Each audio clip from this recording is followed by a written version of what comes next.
Hi, I'm Michelle Bege with a look at what's happening in Latin America now. But first, our news trivia. What country is home to the winery voted best in the world for 3 years in a row? We'll have the answer later. In Chile, tensions are mounting over increased migration. Police evicted migrant squatters in the Pacific port city of Iquique.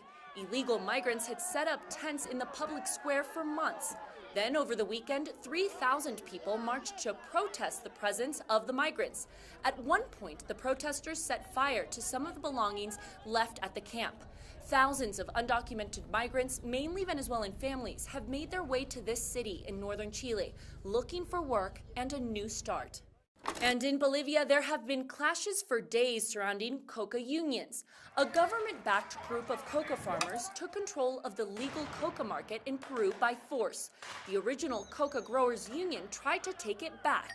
Now, riot police have also gotten in the mix, producing violent clashes with tear gas.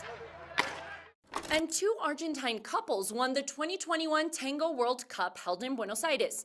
Emmanuel Casal and Janina Musica won in the stage category, one of the more flamboyant styles, as each couple tried to bring their own innovative interpretations to the dance. Agustina Añez and Barbara Ferreira won in the salon category. This year marked the return of the competition. It was forced to go online last year because of the pandemic. Now let's check in with my colleague Al Baverstock, who has more on the migration crisis on the U.S.-Mexico border. After the arrival of 10,000 Haitian migrants at the US-Mexico border, the camp under the Del Rio International Bridge is now empty. Those who waded across the Rio Grande into Texas have now either been deported back to Haiti or are in the United States asylum system. For the thousands more who didn't want to risk removal from the US, Mexico is now where they will remain. Migrant shelters along Mexico's northern border are at a breaking point, and with the Central American migration crisis worsening further south, the Haitian refugees stranded in Mexico now face an uncertain future.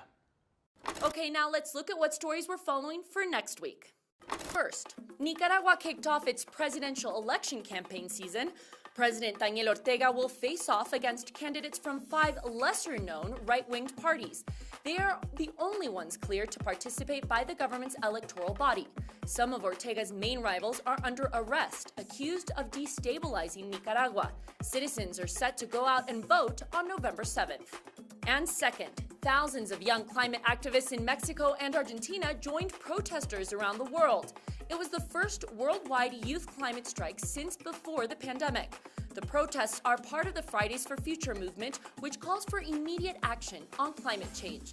The demonstrations come just weeks ahead of the major COP26 climate summit, where world leaders will meet. Third, Colombia is preparing a decree to regulate the use of non-lethal weapons. Weapons with rubber ammunition can be sold and used without restrictions and without asking for permission. But if they are fired at less than 15 meters away at soft tissue or arteries, they can be lethal.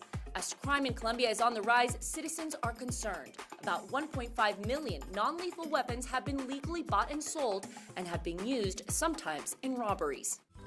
And now the answer to the news trivia. The answer is A. For the third consecutive year, the Piedra Infinita winery in Mendoza, Argentina won the world's best vineyard. The academy in charge of creating the list is made up of nearly 600 leading wine and wine tourism experts and aficionados from across the globe. The best vineyard is chosen by grading the overall experience and not just the winemaker. And that's it for this week. We'll see you again soon on Latin America Now.